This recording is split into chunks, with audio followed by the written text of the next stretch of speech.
This podcast was created by fans for fans and is not affiliated with or sponsored by Hallmark or the Hallmark Channel.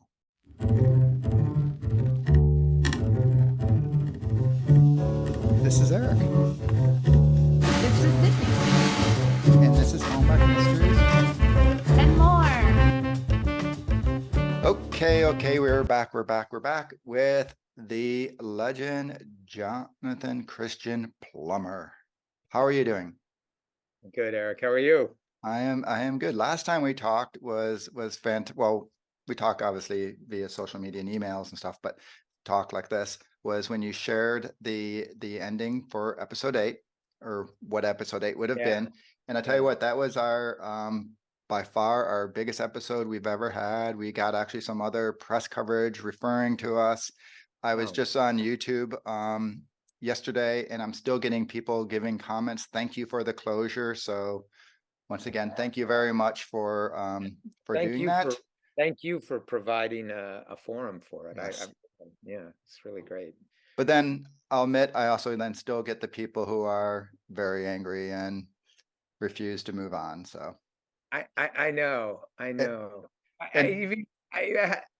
I know, and sometimes they say like weirdly attacking thing, like sort of side eye attacks on me on the social media, and it's like, you know, why didn't he fight harder for it? I'm like, what do you think I was doing? My goodness. I mean, I don't want that paycheck. I know they care about the show, but don't they think I care about it? I mean, I spent years, like literally years of my life making that show. So of course I fought hard. It's just a complicated situation, you know, and, you know, a lot of moving parts, a lot of different people involved. But I fought very, very hard for it to. Well, and I get in my discussion, I always tell people, if it was a simple decision, they of course would have continued. But there's running a business like that. There's so many moving parts, as you said.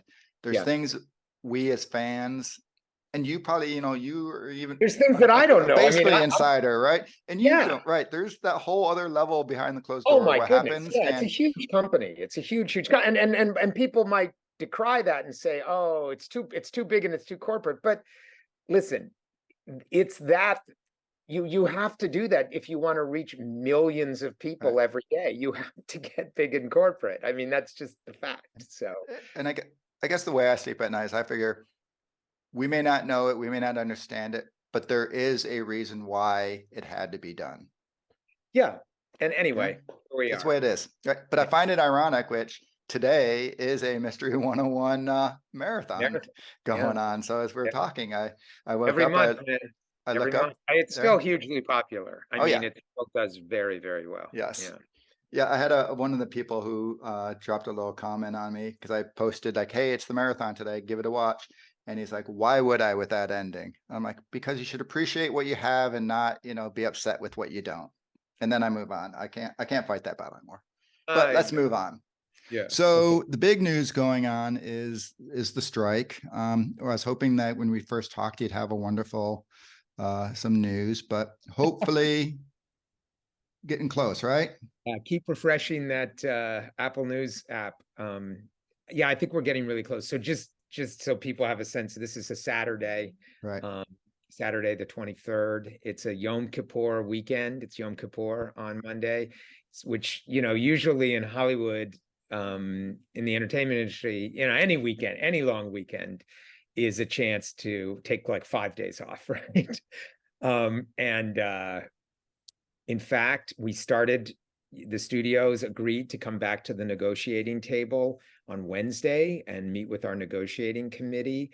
And amazingly, 4 of the CEOs from NBC Universal, Disney, Netflix, and Warner Discovery all joined the talks, and which is great because normally there's this sort of go-between group that the studios created, called the AMPTP, which is like a bunch of lawyers basically, and it's a weird group because it's sort of it is a cartel, and much like the OPEC cartel in the Middle East, these studios, they're in competition with each other. But when they come to negotiate with labor, they have this group in which they pretend like they're all united, but they're not united. Not really, because they're in competition with Right. each other, which is fine. They're supposed to be, right? It's a competitive capitalistic business. But this is, I think, why, because people, a lot of people, family, friends have asked me, why is this strike taking so long? And the reason it's taking so long is because the studios have not come back to the table until this past Wednesday. But then that begs the question of why have they not come back to the table? And I think it's because, well, first of all, they thought their old playbook would work, which is throw us some scraps and we'll come running. But labor is stronger than it's ever been, not just in Hollywood, but obviously across the country. The United Auto Workers are striking. UPS workers were able to avert a strike by threatening a strike, getting a great contract. And this is just great for the middle class and for everybody. So, great for the country because we're all middle class people. So, or most of us are. Yes, there are a few showrunners who are millionaires, but most of us are solidly middle-class people. And when the middle class is strong, the country's strong, right? And the culture is strong. But anyway, sorry for that little political detour. No. But I think it's important to understanding what's going on. So the old playbook didn't work because labor's strong. And we said, nope, we're going to strike. And then the actors joined us, which made it really strong. But then I think the other reason the studios have taken so long to come back to the table is because they are competitive with each other. And Netflix wouldn't mind if ABC went out of business, quite honestly, right?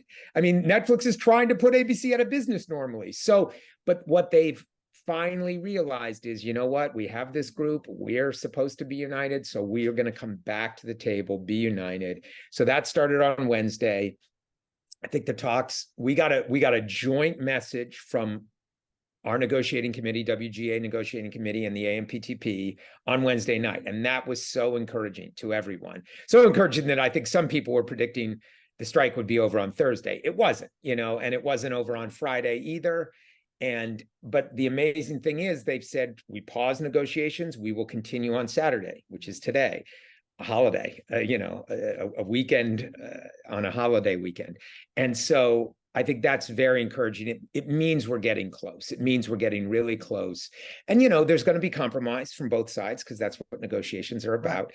Right. But it really is important because as Fran Drescher, the brilliant and so beautifully spoken president of SAG has said, the industry has changed, which of course, everybody knows. The industry has changed. And so the contracts that the people who make the industry operate under, those have to change too. Like for instance, I had a film that played on Hallmark last year, Francesca Quinn PI, and it did well on Hallmark. I got nice residual checks, and now it only played a couple of times on the network, and it went right to their streaming platform, Hallmark Movies Now. And I just got a check from that. And I was told that it was one of the top watch mysteries on that platform. And this check was for $86. It's been on the platform for, I think, 3 months, 4 months, one of the top watch shows, and it's $86. And that's because according to my contract, what I can make on a separate streaming platform is minuscule. This is why things have to change. Right. Oh, anyway. I totally get it because I just this past summer, about 2 months ago, finally did the cord cut, and I'm now, in that world. And as you said, the industry has changed. Yeah. And the only way I consume, there's YouTube live TV, but for the most part, it's mostly some sort of streaming service. Yeah. And that's just sort of, it's the way it is. And so You're right. To do something that I'm sure when your contract was last done, streaming either didn't exist or it was such a small portion of the viewing that it was easy to say, yeah, that's not that important. But it's so dramatically different. Our contract was, it's a 3-year contract. Okay. And so but remember what was happening 3 years ago. Oh, we're all wearing masks and socially distant, and there was a global pandemic on, and we really wanted to bring these issues to the table at that time, but we and the actors actually said, we're not going to press because the world, does not need us to press on this. And so, of course, we said that thinking that in 3 years, you guys, the studios, will say, hey, you really did us a solid 3 years ago. And P.S., we had our biggest profits ever. I was about to say that, yeah, when streaming is at an all-time high because you couldn't leave the house. For us. But instead, they didn't show their appreciation, and we've been on strike for 146 days. So, well, here's crossing the fingers that by the time Mystery Island premieres, strike will be in the rearview mirror and all will be restored. Yeah. So, which brings me to one of the interesting things is we're getting to chat. And so, whereas obviously with the strike, there's a lot of restrictions, but Hallmark has been getting waivers. And one of the things that I've been told, and you can help clarify, is part of the reason why Hallmark is getting waivers is they've been agreeing to a lot of the conditions from the strike, and like they're giving you guys what you're wanting from those major studios. They're sort of honoring those, and as a result, you guys are getting waivers to be able to participate more in promotion of Hallmark and some other networks or productions.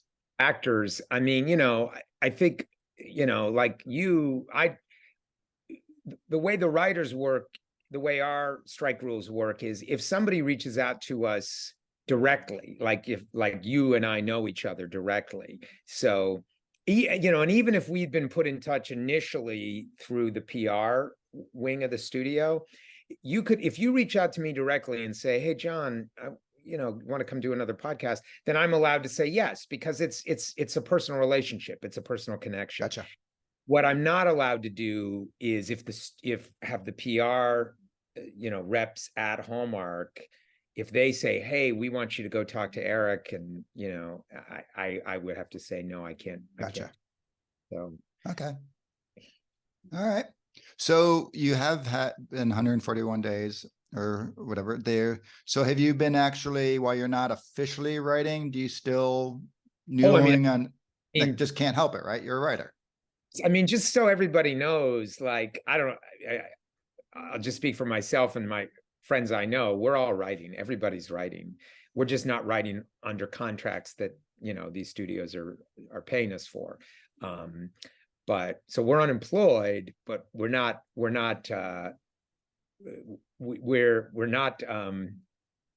not laboring, let's just say. I mean, I've been writing a ton. I wrote a whole season of a series that I created during this strike. So no, I've been very, very busy and productive. Is it, I know it's not ideal and things, but is it kind of liberating that you're kind of just writing for yourself?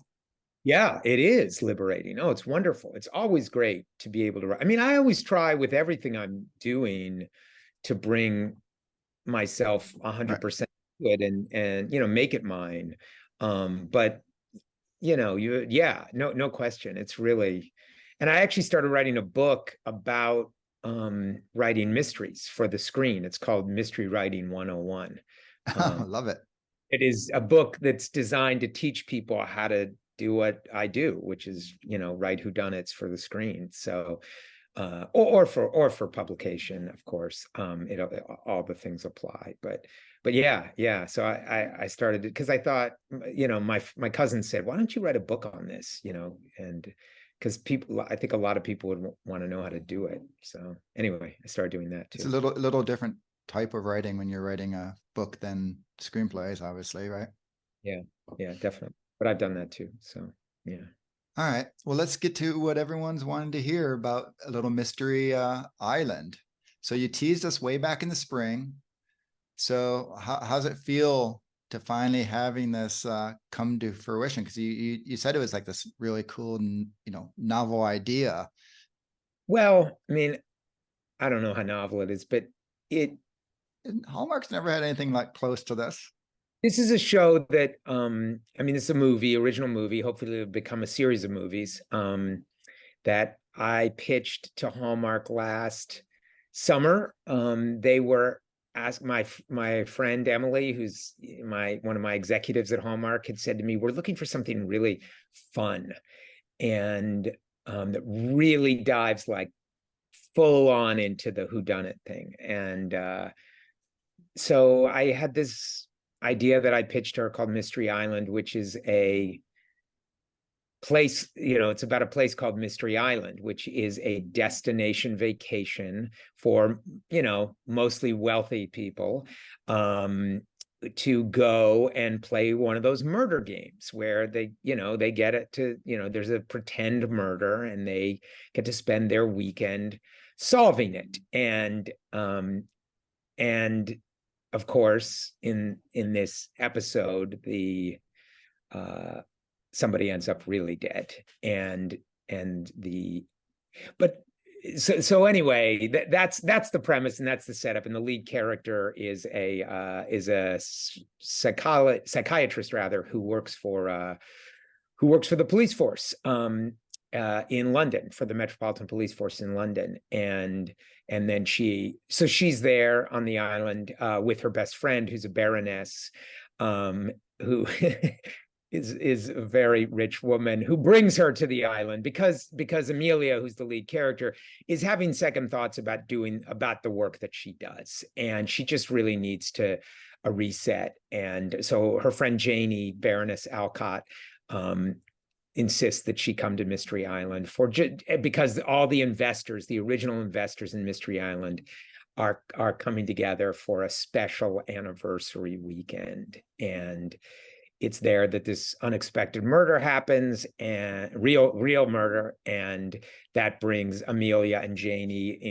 into the orbit of a detective from the mainland who's an American originally, named Jason Trent. And so the three of them end up working together to solve this mystery in a short amount of time too, because there's a lot of time. There's a sort of a ticking clock on it and everything. So that's basically the premise of the show. And I mean, I don't know what questions you want to ask, but I will just say real quickly that it is a lot of fun. I've gotten to see it. Of course, I wrote the script, Right. and the final polish 3 days before we went on strike. And so I was not involved in the casting at all, which I normally am. They weren't able to contact me while they were shooting. I didn't see any of the location scouting, which I normally do. I didn't get any phone calls during the shoot to ask me to do a quick rewrite of something. So I watched it at home with my family like a week ago, and I was actually so nervous that I asked my wife, "Can you please watch it first, because I'm nervous." Right. It didn't go well, and she we weren't even in the same house when she watched it, and like she was down in the city, and she called me and she's like, "It's so great, you've got to watch it right now." She really, really loved it. And so that was heartening. And I still watched it very antsy with my son and my mom and dad, and they loved it, and I honestly did too. They did a tremendous job with it. It's so good. The cast is fantastic. The production design, the locations. Oh, it's nuts, man. I got to tell you, Eric, the production values are so high. I mean, it looks so good. It really looks incredible. It's really theatrical, like it could be released in theaters. It's really, really That's terrific. Sydney and I have been talking about it since once again, like I say, you teased us back in March with it. So, we're very, very excited. And we just did our little preview, because it's Hallmark's doing 4 mysteries in a row, which is, it's kind of like, Christmas for us here before they do their big, 31 movies. But yeah, so we're just can't wait for it. And it's awesome that you got to see it. So which brings me to the next question. So you did, like you say, you did get to see it, and you were not involved, as you said, as you usually are. When you saw the director, Nicholas Humphrey, like his vision of what he created. Were there any surprises to it from what you wrote? Like, oh, like he interpreted Right. that a little differently than when I wrote it. That Yeah. was there like one big surprise that you were? Well, yeah, a couple of, I mean, first of all, I have to compliment him. I mean, I've never met him, of course, but he just did a tremendous job. And you'll see when you see it. I mean, the shot selection, the framing, the way he sets scenes up, the way he moves the camera, the way he did a lot of long takes, which I thought were really smart. He did some terrific cutting that just in this one interrogation scene that was like really cleverly done. I thought he did a tremendous job in terms of the way he shot it. And then also in terms of working with the actors, because the performances are great. The chemistry, especially between the three leads, is really strong. So whatever he did on set really brought things to life. But as far as surprises go, yeah, I had originally written it where there was going to be a central house and then multiple cabanas, because I just didn't think they could find a location. I mean, we had talked about it, the producers and I, that they couldn't find a location where everybody could be housed in one property. But they found it. And it's fantastic. And I'm so glad they did, because then it allows them to do things with hallways. And I mean, just some stuff that's laugh out loud funny, where it's just like, that is so. There's this one shot where these three characters duck down and hide, and the framing of it is just the framing of it makes you laugh out loud. So that really surprised me. I didn't think they could find that. And then I guess I would say the only other thing that sort of surprised me is that they just delivered on everything. I mean, like, there's, you're on this beautiful island, you have the beach, you have a waterfall, you have like, remote locations in the jungle, and the idea is that the house is where the whole mystery takes place should feel like, like you're in an Agatha Christie story. Again, Caribbean set, but a Caribbean Agatha Christie mystery where it's just gorgeous, and I'm telling you, they completely delivered on all of that. Yeah. So that sort of, it surprised me. I'm not saying that about their competence, because these are terrific producers, but I was just surprised they could deliver it, on time and on budget. So, and they did. So it was not shot in like suburban Vancouver? No. Okay. No. It was shot in Panama. Panama? Okay. Yeah. All right. So you did mention the casting.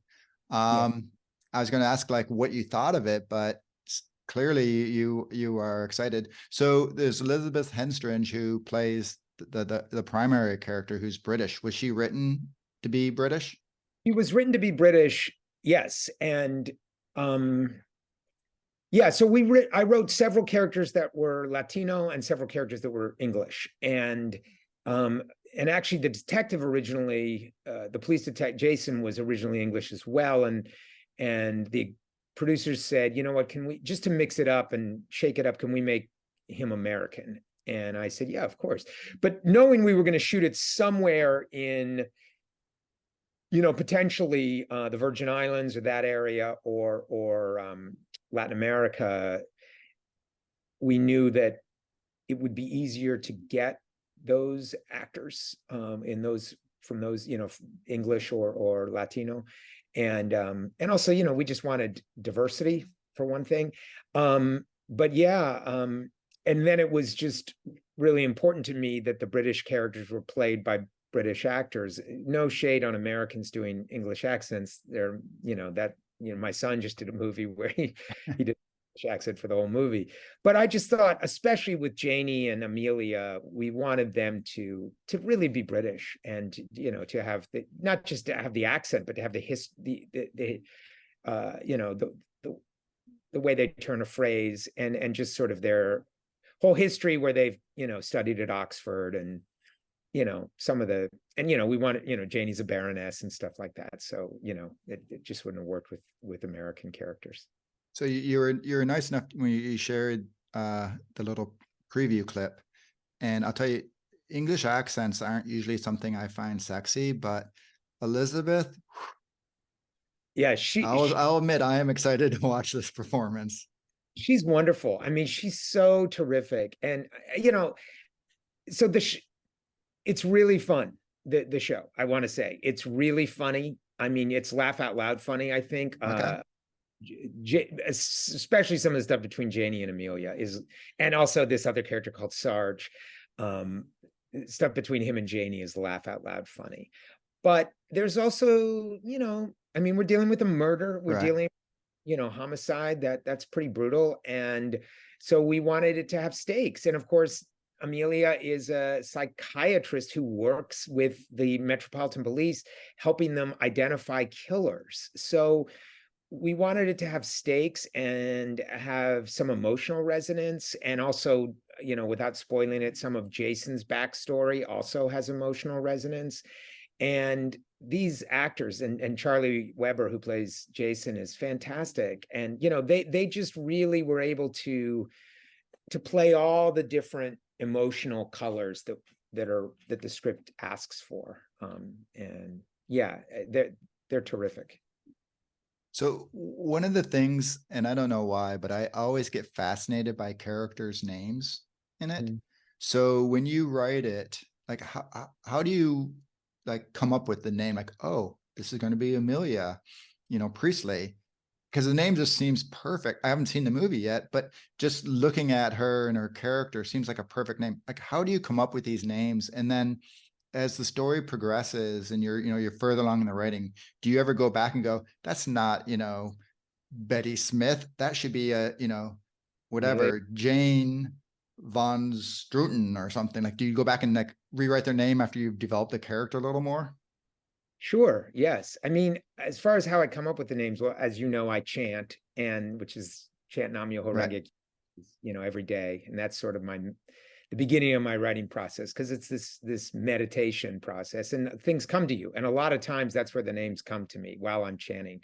And you know, so that's just sort of listening to the universe in a lot of ways. And then as far as changing the names, yeah, I mean, sometimes you do end up changing the names. A lot of times it's because, like, Jason wasn't originally named Jason, but there was a licensing issue, or not a licensing issue, a clearances issue. So Okay. there's a department in all film and television production called rights and clearances, and their job is to look and see if there's a character named, for instance, Emelia Priestley, who works in London for the police force as a psychiatrist. And if there is, then her name needs to change, because of course the real Emelia Priestley could quite Oh, rightfully— you mean not someone who's had that role, an actual real life person? be a live person. So Oh, okay. that's the reason names get changed in scripts. It's because there's a real live person who has that name, who is in the same field or lives Close in enough. this area, you know. So when it's a character who's based in London, you don't have to worry about the area, because, you know, there's millions of people who live in London. But like when we doing Curious Cater, for instance, or Mystery 101. So with Mystery 101, Travis Burke was not originally named Travis Burke. He was Oh, you're originally going to kill some people right now. They're not going to be able to deal. named, but it doesn't matter what it was. It was Travis something else. But there was a Travis someone else who lived in a small town in, you know, Washington State, and therefore they asked us to come up with a new name. And so that's how I got Travis Burke. So When we're done recording, will you tell me what it was supposed to be if I keep it a secret? I have to look it up. Actually, I don't even remember. But yeah, because he's Travis Burke. It doesn't even Right. matter. Yeah. I mean, think about it like with babies. You know, when people are going to have a baby, they go through a lot of names, right? And then they finally land on the one that is the right one. And then, you know, hopefully the person lives into that name. Sometimes they don't. And sometimes, as you know, some adults decide to change their names for various reasons. And that's wonderful, because, you know, you want to get the right name. Names matter. Names are important. And as you point out, and I think sometimes you want to see, as a writer, when you're writing these characters, is the character living into that name, or does that name not feel right? The other thing, you know, I am a sort of amateur etymologist. I love the meanings of names. In fact, without giving too much away, the meanings of names is part of of Mystery Island. And Oh, I have to do some digging now. detail that will come up. Oh, it's right out in the open. But you know, priestly, you know, is of course speaks to somebody who has a passionate commitment to something, right? A priest, right? I mean, you know, it's and so I think that's it. It just felt like the right name. And Emelia, I love that name. I mean, going all the way back to Othello, you know, Iago's wife, Got to Emelia. bring in your Shakespeare. Yeah, of course, of course. And yeah, so Well, but I thought your Priestley was just your big 90210 fan, and you know, it's a nod to Jason Priestley, but yeah, a little deeper than that. a little deeper. Yeah. Anyway, yeah. So that's but you know, we do you wanna kind of see if the character lives into the name, you know, like my name, John, which you know, I would when I would teach writing class, I would say, my name, John Plummer, means both the thing and the person who fixes the thing, right? And you know, Right. to figure out what I was talking about. But you know, but John literally means a gracious gift of God, and Plummer is someone who digs, you know, who digs deep. And so I don't know about the first part, but you know, and obviously Christian is a follower of of the Messiah, Christ, Christos, that means Messiah. Right. Or anointed one. So I'm a follower of the anointed one. But mostly importantly, I'm a plumber. I used to hate my name, my surname Plummer, because we would get crank calls for people wanting us to fix their sinks and such. But you know, eventually once I understood the history of the name, it's somebody who digs deep. And you know, I try to be a person who digs deep into things. So I've really come to treasure my surname. So mine was just made up at Ellis Island when my great grandfather immigrated. From what country? It was a Russian. It was a Russian name that they just sort of chopped apart and said, "This is your new last name." Yeah. So Yeah. okay, so you actually brought it up. What I was going to ask is if this was written as just because when you just think about the notion of it, it does seem like it could be a single movie. So I was going to ask if there's a single movie or if it had something that had the ability to continue on. And you answered that like you've written it so it could. There's a gigantic cliffhanger at the end. No, Of course. That's why actually that was my next question. If you build a cliffhanger oh, into it. I learned that lesson. That's for it. I don't want to give it to him. No, it all resolves quite wonderfully. But there's a nice little coda at the end that gives us a place to go if you know, if we get a lot of eyeballs on this and people talk it up and go on their social media and say it's the best movie they've ever seen since Mystery 101, and or you know, whatever, you don't have to say it in those exact words. These are just suggestions. But I'm joking. But I think you know, there's definitely room for this to grow to become a series for sure. And I would love it if that would happen, because I think there's a lot of room, you know, and again, the characters are so great, and the setting's so terrific, and the premise of this place that has these, you know, to me. So what I wanted to do was kind of do like a love letter to all the sleuthers, you know, all the Hallmark mystery fans out there, to make a movie that is, because I'm you know, I'm one of them. I mean, I love mysteries so much, but so this is a movie for people who love mysteries about people who love mysteries. So Love it. yeah. Love it. So one of the things that we've like a little bandwagon that we've got on, which I'm guessing being a writer because you want to get those $86 checks from, you know, Hallmark movies now, but is we think that Hallmark, whenever they green light a mystery, they should always at least say, we're going to do a trilogy. And I think Curious Cater is a great example. Why? Because Curious Cater, the Dying for Chocolate, we enjoyed. But then in Grilling Season, the characters, we like understood them a little more. And the dynamic was just, at least the way I felt, was tenfold. You know, the relationship between Marla and Goldie was just fantastic. And it was because you had that first episode to really bring it, and you're able to create some background and some depth. And then, you know, it just, and then the 3 at least lets you tell a whole story. And that's why we like the mysteries as opposed to the rom-coms. Rom-coms that get all, you know, neatly wrapped up in a minute and 24 seconds or an hour and 24 minutes, whatever, right? Whereas the mysteries, like the characters just have so much more depth to them. And so that's, you know, one of the things that so many people are frustrated is you get a, you know, a Francesca Quinn. Are we going to get another? Are we not going to? Because we really want to know more, right? And there's Cut Color Murder, which I know you weren't part of, but like there's just so much more we want to know. So that's our thing, is we just want Hallmark to commit to 3. And then you as obviously the writer, it's not the worst thing to have 3 projects lined up. Yeah. I mean, like, for instance, with Curious Cater, I totally agree. I mean, first one was successful and they asked for the second one and I got to write it. I was really fortunate to get to write it. And I think it really, you know, like you said, it really delivered and people loved it so much so that they then greenlit more, not just another one. I mean, the first one was so successful, they greenlit 2 more at the same time, which is why I'm not involved in the third one, which is coming shortly. It's popping pretty soon. And that was written by another couple of writers that I've heard great things about it. But I'll be writing one of the next ones after that, because so they've actually greenlit an additional couple more. Curious Cater, I think. And like with Francesca, you know, that came at a time when they were, you know, just trying to kind of figure out what they were doing with mysteries. But I'm hoping, fingers crossed, that we're going to get to do another one of those, at least one more of those, because I think, as I said, it's doing really well on the streaming service and people really like it. It's really a terrific movie too.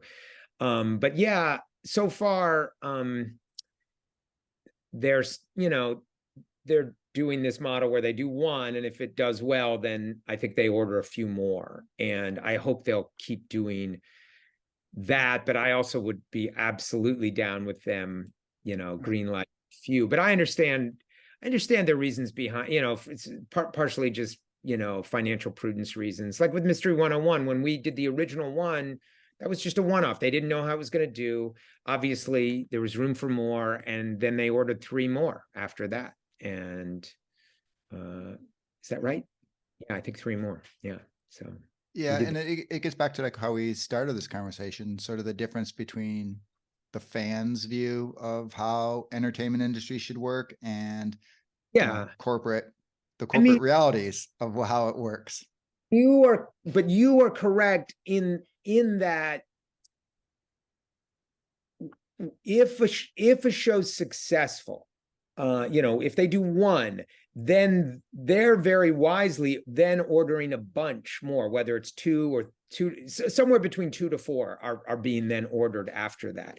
And that's smart from an amortization standpoint, because if you can shoot those things right back to back, you're reducing your costs, because pre-production costs are, you know, setting and prepping and all that stuff. And if you can shoot it all back to back, which is why I did not write this third Curious Cater, because they actually needed to shoot it immediately after they had, pretty quickly after they had shot Grilling Season, and it needed to be written at the same time that I was writing Grilling Season. So, gotcha.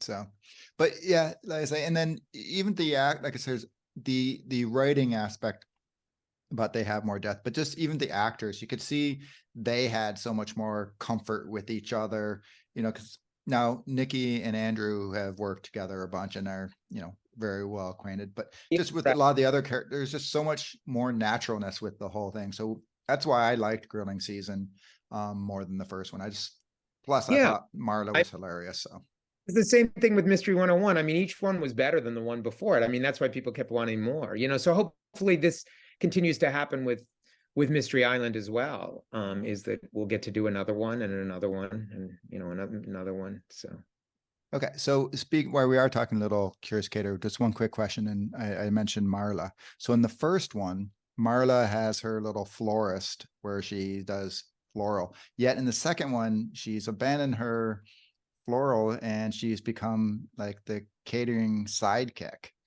Right. Was that like consciously like, hey, I'm getting her out of the floral business, or was it just sort of, would us make this go, and Eric's the only one who pays that much attention to Marla? She's doing the she's not a florist like where she has a big flower shop, Right. you know. She does flowers for Goldie at her events, you know. So I mean, I'm sure you know people like this, or I'm sure the listeners know some people like this. It doesn't mean that person's like a full-time florist, but it means they'll do the I know people like this who do flowers for events, work with caterers, sometimes they'll work with a venue, you know, and they'll just be the flower person for that venue. You know, so whenever there's a wedding there, they'll be the flower person there. So that was my vision of what Marla was. And so then so she was already helping Goldie, and you know, in the first one, in Dime for Chocolate, she's right there, right at the beginning, you know, she's focusing on the flowers. In the second one, the idea was, well, time has passed, many months have passed, and Goldie's business is, you know, rocketing up, and she's doing much better. And Marla is now on board with a more, you know, on board role with the catering. But also we get to see Marla that she's also managing this coffee shop, which, you know, gives us a nice location and for, you know, a hangout spot and various reasons. So, yeah, Okay. I mean, it didn't feel like we were, you know, it wasn't like she'd suddenly become a podiatrist or something. You know? Right. Yeah. Of course. Okay. So back to Mystery Island. You said it's not ending on a cliffhanger, even though it has a little bit of a opening to continue. Nice tease, let's put it that way, for the hope for more. And but if it doesn't get any more, that's okay. You know, it's no different than, I would say, like the teases at the end of you know, an Agatha Christie you know, or whatever, you know, where there's this sense that, you know, Poirot will have another case, but, you know, whether we see it or not, it's, you know, and of course his life isn't hanging in the balance, and you know, or there's not a dead body. Somebody's fiance isn't dead, so or maybe not their real fiance. So anyway, yeah, so no, nothing. You did get to watch it, your advanced copy there. Are you going to watch it next, or I guess it'd be this Friday by the time this airs? You going to watch it again? Yeah, oh yeah. Okay. I'm no longer on that platform that formerly known as Twitter. So I used to like tweet with fans during it, but I got off of that for obvious reasons. There's enough toxicity in the world. I don't need to be on that platform anymore. I hear you there. And I just can't handle the name change. On the Facebook. I don't even get the X thing, but whatever. That's whole nother conversation there. So yeah, I'll be on the Facebook platform. Okay. The old fashioned platform. Facebook. Okay. All right. So we talked a little about it because we can't talk to you without talking in Little Mystery 101. I have 2 quick questions for you. Number 1, what is your favorite episode of the Mystery 101 of the 7? Like everyone's like, oh, you know, you can't have a favorite child. Everyone's got a favorite child. So come on, you got to have a favorite episode. It is a tough one. I think it is Words Can Kill.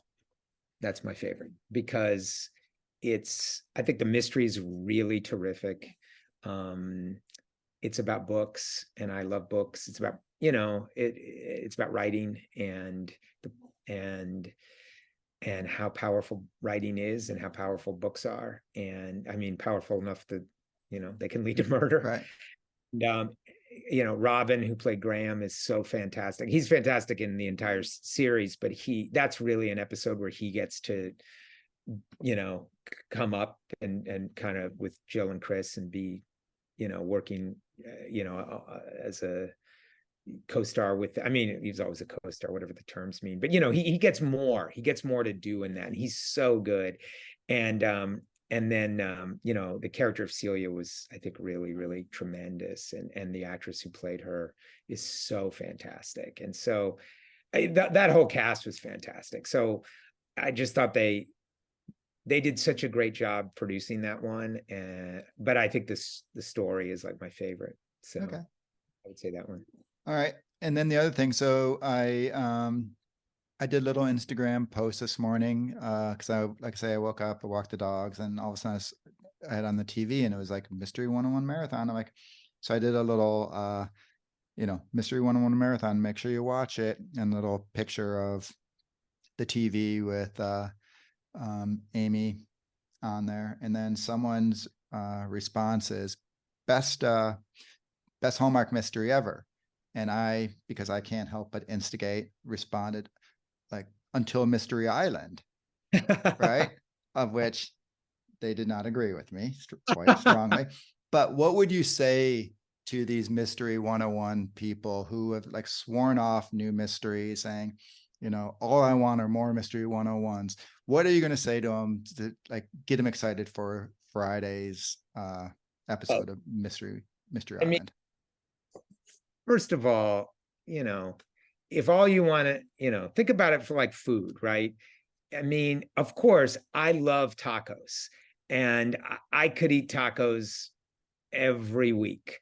But, if that's all I were to eat, it would be bad for me. And, it's good to shake things up. So I would just encourage anybody who says all they ever want to watch is just Mystery 101, as wonderful as that sounds, as wonderful as tacos are, I got to mix it up sometimes. Got to, throw a little sushi in there or whatever. As far as, getting them excited to watch this, well, I mean, as wonderful as Chris and Jill and Robin and all the actors are on Mystery 101, I think they would be the first to tell you. I mean, Chris just told it to me the other day, like, we're nothing without the script. And so, I'm the person that, so if you like Mystery 101, I'm certainly part of the reason you liked it. My writing, which, my mind, my heart, that gave birth to Mystery 101. Or at least created the blueprints for the beautiful mansion that was Mystery 101 that the actors and the crew all built. And so I would say to you, if you like my writing, if you like Mystery 101, that means you like my writing. So if you like my writing, you should watch Mystery Island. The other thing I would say, to take it out of the realm of credits and who most people, it's like, who cares who wrote it? They don't care. But it has a lot of, think of it, Mystery 101 was a lot about the love of it's what I said to you earlier, Eric. It was the reason I think people love Mystery 101 is because it was not just for people who love mysteries, it was about people who love mysteries, specifically Amy, who makes it her life's work to teach the way mysteries are.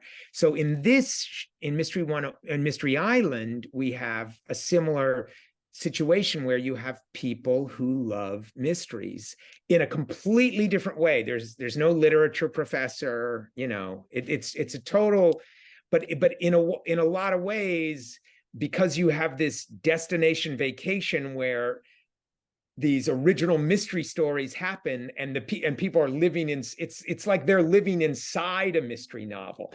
Amy was outside the mystery novel teaching about it, and then of course she would get pulled into a real life mystery.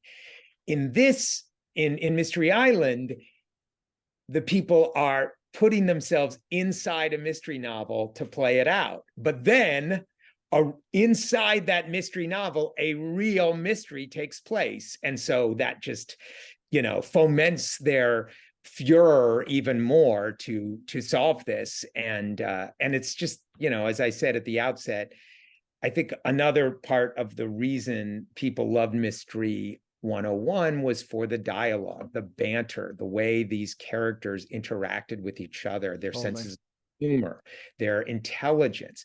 And if you like that about Mystery 101, rather, Mystery Island has that, tenfold, I would say. I mean, there is so much terrific banter. And also, I think the last thing that I will say as a comp is that comparison is that, I think what people obviously love about Mystery 101 is the chemistry, the chemistry between Travis and Amy and Graham, and the chemistry between Emelia and Janie and Jason it's not the same chemistry, but it's terrific chemistry. It really, really is. And I can say that as a viewer. I was not on set. I didn't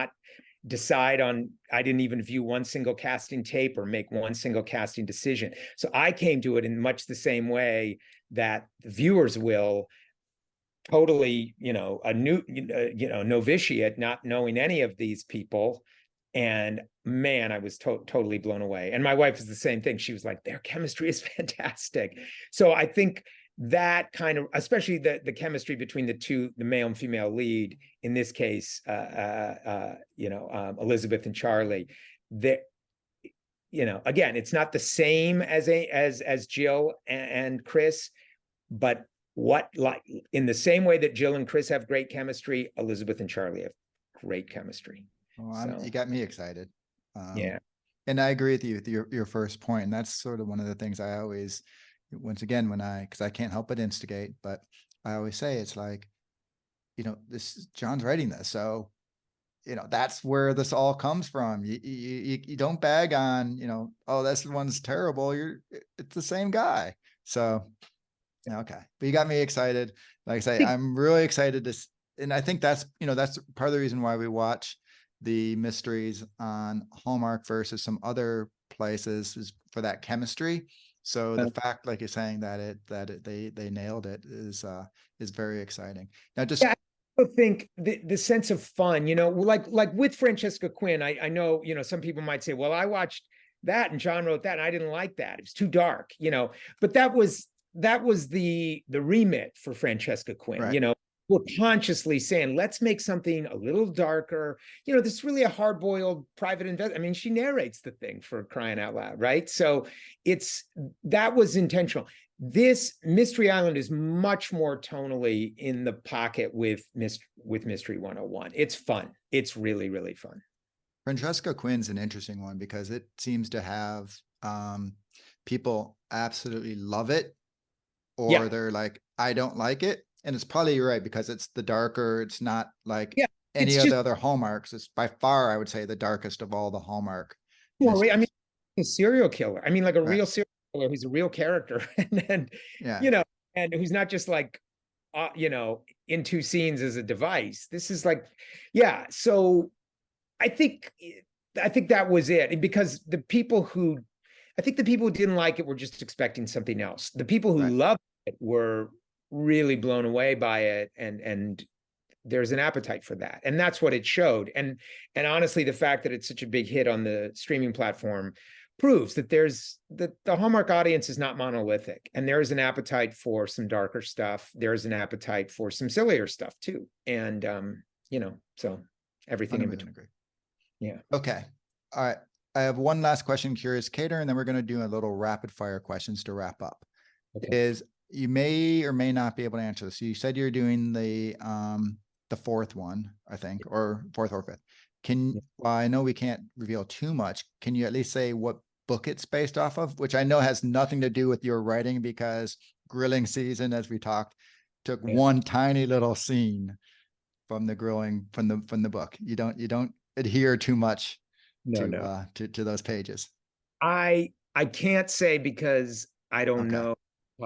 Because I'm on strike. So all I know. Oh, yeah. Okay. The only reason. So if I weren't on strike, I'd be writing it right now, honestly. And I'm sure as the strike ends, I'll get a contract. And, the producers are wonderful. And they've all, they gave me a choice with Grilling Season of what book to adapt. And so I chose that one, again, mostly for some of the raw ingredients of it. But so like the pun there. I'll get a choice on this one too. So, but I don't know yet, obviously. Yeah. Okay. So here we're going to go in rapid fire, just short little answers, just to wrap up. So do you have a go-to writing snack that you like grab when you're about to go? Do you like grab a couple Twizzlers before you start typing away, or do you have anything? No, man, I can't eat while I'm writing. I mean, water, seltzer, like Just hydrate? spindrift. There we go. Spindrift, Okay. yeah, yeah. All right. I guess that could maybe lead into the next question then. Do you have an actual schedule that you adhere to, or do you just write when inspiration hits? Or are you like, I'm writing every day from 7 to 8 or whatever the case may be? I homeschool my son, so who's a senior in high school right now. I teach him English, history, and film. So I do have a schedule, but it varies every day because it's built around his schedule. He has some other teachers, so during the school year I have a schedule. I guess everything's going to change next year when he hopefully goes away to college, and then I would probably go back to what I used to do before I homeschooled him, which is I would chant in the morning and then I would write for like 3 hours in the morning. Yeah. Okay. And I know when people hear like that, oh, you just write for 3 hours, but Oh, it's 3 exhausting hours. And then of course, some days when you're under a deadline, I'll write for 14 hours, yes. So. No, I have to do, for marketing, I'll have to write like an email, which is significantly shorter than writing a script. And that takes 3 hours just to write 3 paragraphs that you're trying to get right. So imagine dialogue and all those other, so yeah, I totally can get where you're coming from. Like 10 pages a day. When I'm writing, when I'm writing a script, I'm trying to write about 10 pages a day. Okay. So you and Sydney got me hooked on these British mysteries. I now have subscription to both BritBox and Acorn. Oh, and I'm watching them all right now. I just started yesterday, Shakespeare and Hathaway. I don't know if you've seen that one, which which right up your alley. I mean, come on. Well, I believe that the plays written under the name Will Shakespeare, which is a punning pseudonym, are actually written by Edward de Vere, the 17th Earl of Oxford. It's one of the greatest literary mysteries in history. It probably is the greatest literary mystery in history. And I'll plug a book right now called Shakespeare Was a Woman and Other Heresies by Elizabeth Winkler. And I think the subtitle is how the authorship question became the greatest taboo in literature. And it shouldn't be a taboo. People should talk about it and ask questions about it and investigate it and be curious about it, because if they did, they'd find just an incredibly wealth of fascinating history there. And but anyway, so Shakespeare and Hathaway, I should check it out. I have a sort of bias again. It's a fun little cute one. Okay. The private detective is Hathaway, and then the woman who he gets paired with is Shakespeare, who is this first client. But is there a British mystery though that you would recommend, like series that I should tune into? Well, yeah, I mean, so I think that they're on BritBox, is the Marple and Poirot adaptations, which are both so fantastic. I mean, the Poirot is incredible because it's comprehensive. It's every single Poirot story that Agatha Christie ever did. And then Marple is really great, which is not Miss Marple. It's just called Marple. Right. It was done by 2 different actors because one of them passed away. And I love those. But Sarah Phelps did these Christie adaptations. She did 4 Christie adaptations, and her adaptation of And Then There Were None, I strongly recommend. I think that's on Amazon Prime. Okay. Which is the island. I mean, obviously, it's an island. There's a mystery on an island. I was obviously looking at that a lot and as an inspirational source for Mystery Island. But then she did an adaptation of the ABC Murders. Sarah Phelps is the writer. I watched that one. Yeah, with John Malkovich. Yep. It's a 3-parter and it is phenomenal. I loved it. So I would definitely Sarah Phelps, her, and then she did An Ordeal by Innocence and the Pale Horse. And is that what it's called? Yeah, I think that's what it's called. But then recently there was a that's also on BritBox that I strongly recommend, especially for Hallmark fans, because the chemistry, it's funny. The chemistry between the leads is so great. It's a new adaptation of Why Didn't They Ask Evans? And I just saw that. I haven't oh, seen I haven't seen it. I just saw it in the guide. put it on the top of the list. It's a 3-parter. It's Hugh Laurie did the adaptation, the great Hugh Laurie who played, Dr. House. Right. And he's in it as well. And it is so clever. It is, oh man, I just absolutely adored it. I've watched it twice. And I strongly recommend that one. So I'm partial to the Golden Age mysteries stuff. I can also recommend to your listeners this podcast called She Done It, which is a celebration of Golden Age detective fiction, created by this really wonderful British podcaster. I strongly recommend that too. But yeah, but that was my long, short answer. No, actually, I appreciate that, because I was since I've gotten hooked on these, and it's been I don't know, probably started beginning of the summer, and I went looking for a podcast for British mysteries, and I wasn't really finding anything. So, She Done It, or Who Done It? She Done It Or She Done It. Okay. Done It. Yeah, it's all one word. Is really, really great. I mean, and then obviously, I don't know if you've seen Line of Duty. I mean, it's not a mystery per se, but it's Jed Mercurio, who also created Bodyguard, which was on Netflix for one season, and then he just executive produced this new series called Trigger Point, which is about bomb squad specialists. It's a mystery and a thriller, and I think what Jed Mercurio does is terrific. It's not traditional like whodunit mysteries with a detective and there's a dead body and you have to solve it by the end, but it is just some really crackerjack thriller pacing and writing, and terrific characters, great actors. So All right, well, and that's Line of Duty is all on BritBox. So you just filled up my queue. So, but I think I'm going to do the what's the Evans one? Why didn't they ask? Why didn't they? Yeah. I think I'm going to do that tonight. 3 Yeah. episodes. I can get through 3. Again, like Will Poulter and Lucy Boynton are the 2 leads, and they are just such wonderful chemistry. So good. Okay, now some of the really tough questions. What do you put on your pizza? What's your pizza order? Well, I try not to eat pizza anymore because I don't eat gluten. And I don't eat dairy because of cholesterol issues. So I used to eat pizza like crazy. I used to eat it like, 4 or 5 days a week. No joke, because I lived in New York City and it was easy to do that. But now I put on my pizza a cauliflower crust and goat cheese, because I eat goat cheese because it doesn't have the same cholesterol properties that cow cheese does. Well, goat cheese is fantastic. So yeah, I can relate. When I used to live in California, in Hermosa Beach, there's a place called the Pizza Man, and every 8th pizza was, or after 8 pizzas, you got one free. And the highlight of my life was when I got my free pizza in under a week.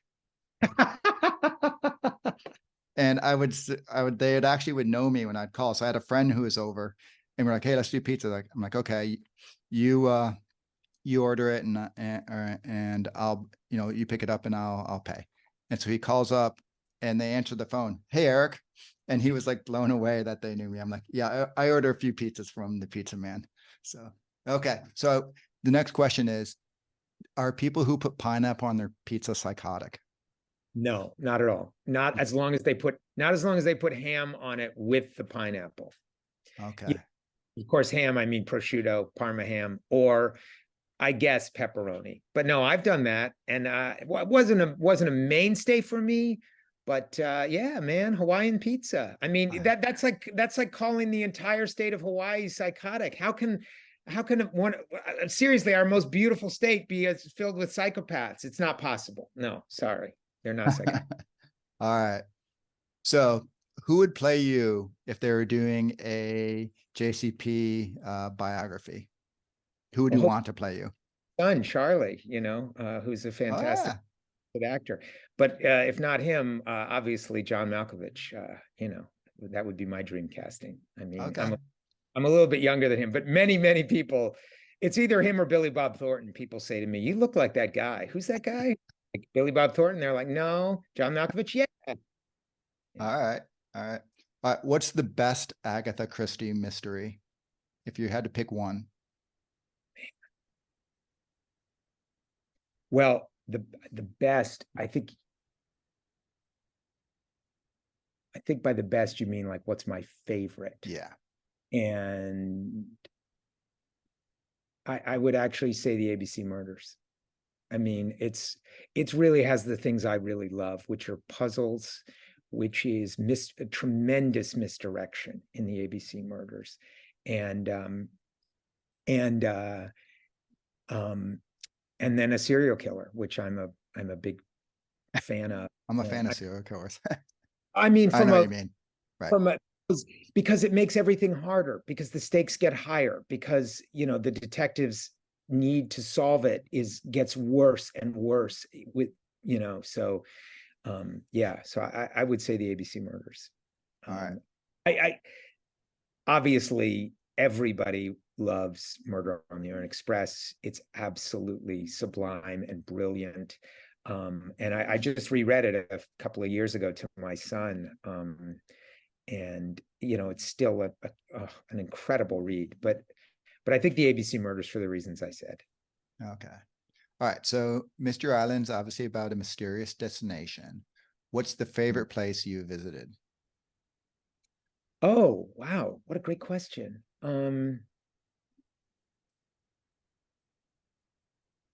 Well, recency bias, but I just got right after the strike began, we had booked a trip to go. Before the strike began, we had booked a trip to go to an island, to go to Corfu off the coast of Greece.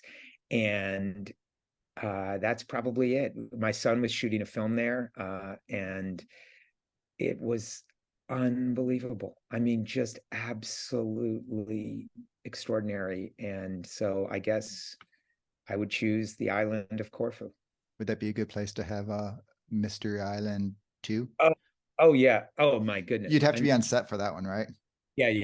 I mean, I love islands. I mean, I lived on Martha's Vineyard and worked there one summer.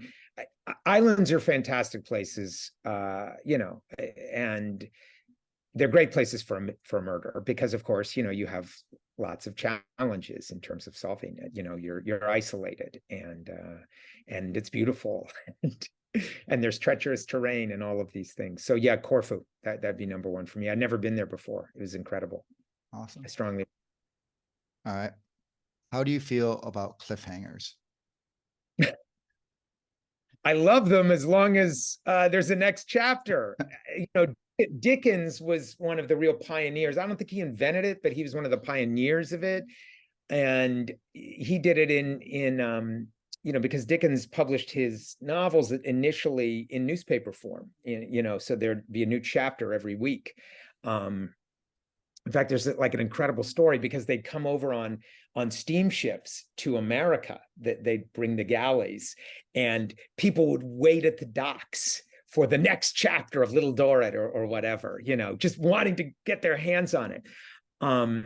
So obviously, and of course, it comes from a character literally hanging off a cliff and wondering, will he, fall or somehow crawl back. So I love it as long as you get to tell the next chapter. I am not at all a fan of it if nobody should be left hanging on a cliff. No human and no narrative should be left hanging on a cliff. It's not nice. I think we have many people who agree with you. Okay, last question. So there's the big Powerball tonight, and I'm planning on winning it. Okay, and I said in our podcast from last week that if I won it, I'm opening up Mystery Island. I just told my wife today. She did not put up too much resistance. So that's my goal, is I'm going to win the Powerball and open Mystery Island. So the question I have for you is, can I hire you to be writing the murder mysteries for each of the guests on when I open up Mystery Island? Well, later you can write a number on a piece of paper and hand it to me and tell me how much you're $86.38. But yes, of course you can. Yes, I would love it, man. All right. So all we have to do now is go through the formality of me winning the Powerball, and then there's Mystery Island. And now I know Panama is where I need to head. Or So somewhere down there. Yeah. okay, perfect. Cool. All right. All right. Well, thank you very much. It was fun talking, and hopefully some of our listeners with these last couple of questions, a little more fun and just getting to know you a little bit better. As always, appreciate you giving time to talk to us. But is there any, I guess really with the strike, even if you are noodling on something, you can't really talk about. The strike sucks. Just know that the strike's going to end soon. It's going to end, and hopefully very soon. And then, Chris Palaha and I have a project that we sold to Hallmark, and it's an original mystery, and that's all I can really say about it. But that should be enticing enough for folks that, it's me and Chris getting back together again and working on something new. And we are really excited about it. Really, really excited about it. It's going to be a lot of fun for people. So Sydney and I last week were talking about it, but we think you need to start making some cameos in your episodes. I'm in on that too. That sounds great. Like Hitchcock, just in the background doing right. Nothing. Exactly. Yeah. Okay. Sure. I'll talk to Chris about that. That's a great idea. I think the next one, the one with Chris, you definitely need to be in. Will get me there. Okay. All Thanks, right. Eric. All right, John. It's great talking to you. Until next time. And like I say, I hope I can't wait to get the little message from you, strike over, and we can really start having fun again. That's great, man. Thank you. All right.